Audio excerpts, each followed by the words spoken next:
Então vamos lá, vamos ver alguns outros recursos mais específicos para a borda. Cria aqui um retângulo qualquer, né? Coloca uma cor de preenchimento nele, ok? E aumenta aqui a borda para um tamanho um pouco maior. Vou colocar um tamanho de 15, pronto. Se eu pressiono o Ctrl e utilizo o Screw, eu consigo aproximar aonde está o meu mouse. Uma coisa interessante que vocês têm que saber configurar é o seguinte: se tratando de web, nem tanto, porque web você tem um tamanho maior para sua tela, mas vamos supor que você esteja desenvolvendo um layout, um templatezinho para uma aplicação mobile. E aqui você tem algumas configurações que são para nós aplicarmos, por exemplo, uma borda interna, que é o padrão dela. Então, se esse meu elemento tem 20 pixels de largura, a borda não vai aumentar o tamanho dele, porque ela está sendo aplicada para dentro. Mas aqui eu tenho uma opção de colocar ela para fora. Ó. Percebam aqui, por exemplo, onde estava o término do meu elemento, ó, a diferença de uma para outra. Ó. O término dele agora está aqui e aqui ele parece que está dentro. Né? Então é por quê? Porque essa borda foi aplicada fora. E temos também como dividir isso, centralizando ela. Então, se ela está com tamanho de 15, ela vai ficar 7,5 para dentro e 7,5 para fora. Então, isso é importante, é interessante vocês saberem aí aplicar essas informações. Né? Aqui nós temos como configurar o but, o dash e as opções aqui de arredondamento também dela. Depois eu vou estar tratando essas questões aqui, que são para que vocês possam, por exemplo, criar uma separação. Então, de 15 em 15 pixels, eu tenho uma separação, como se eu tivesse picotado aqui essa minha borda. Né? Então, o dash e o gap dela estão aí ajustada, separada. Não é muito comum para projetos aí mobile, nem para projetos web, né? Mas são recursos aí que tem e são possíveis de configurar. Aqui vamos ver um outro recurso que é o seguinte: se eu tiver um background, vamos pegar aqui uma imagem qualquer, pode até ser, vamos verificar aqui, ó. Vamos selecionar uma imagem no Google. É muito simples de conseguir mandar para lá, né? Você pode pegar uma imagem, copiar e colar e ela já funciona ali dentro do projeto. É bem prático, é bem simples, não precisa salvar nem puxar essa imagem não. Então vamos colocar aqui, ó, background.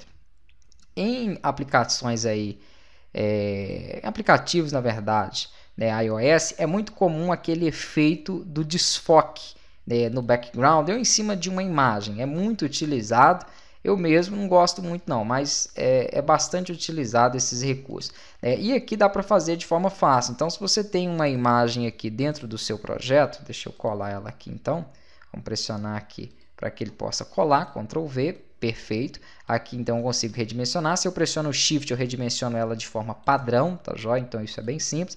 E vamos supor que eu queira fazer um efeito aqui no background, né, para que ele então trabalhe um desfoque em cima da imagem. A primeira coisa é o seguinte: aqui eu tenho a minha imagem e eu tenho o meu retângulo. Como eu estou trabalhando com mais de um objeto, eu tenho que posicionar. Se eu quero o retângulo acima da imagem, eu clico, seguro e arrasto para que ele fique acima da imagem. Então você pode aqui organizar as camadas dessa forma. E aqui nós temos as opções que eu tinha falado, que é o background blur. Então se eu coloco aqui background blur, né, eu consigo aplicar um desfoque nesse fundo, podendo definir o amount, que é a proporção desse desfoque, olha lá, ó, né, podendo definir o brilho dele, se vai ser mais escuro ou se vai ser mais claro, e podendo definir uma opacidade também para ele. É interessante que ele fique opaco, e aqui você vai então definir o tamanho onde ele passar, ele vai estar desfocando, né, e vai definir também a proporção do desfoque. Então é interessante, dependendo do tipo de projeto que você for utilizar, você consegue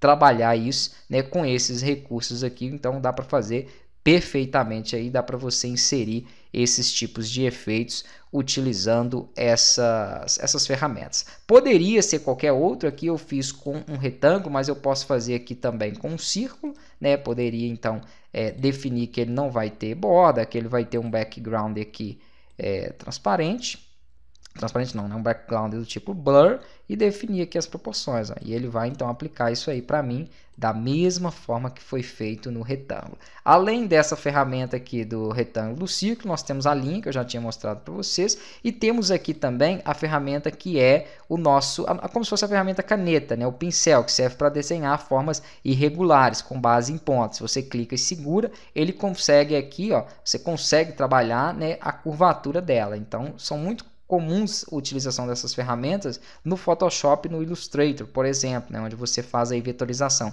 Não que ela sirva aqui dentro para uma vetorização, ela não tem esse poder, né, de força, até mesmo porque não é um software para isso, mas você consegue aí criar os seus pontos e as suas formas irregulares utilizando esse recurso.